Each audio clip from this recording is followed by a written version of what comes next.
Yan, Kaliyon Channel, magpapalit tayo ng gearbox. Single washing machine. Micromatic brand. Ito guys, 10 pin. Yan, ipapalit natin dito guys. Kasi may tagas na ang gearbox, kailangan palitan na ng bago.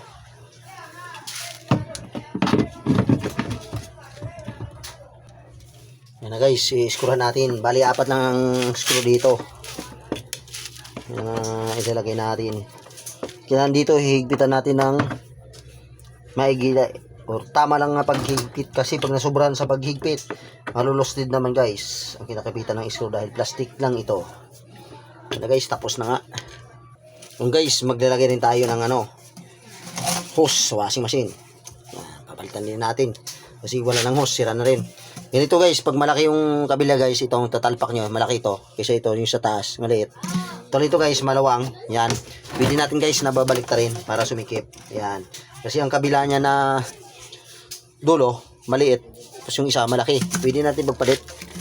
Pero guys, kailangan natin lagyan na muna ng pandikit para walang leak. Lagyan natin pandikit yan. Pati dito. Yan. Para sigurado tayo guys na walang tagas. Yan guys, nalagyan na natin pandikit. Itatalpak lang natin ng ganon. Okay na guys. Nalagyan na natin ang hose.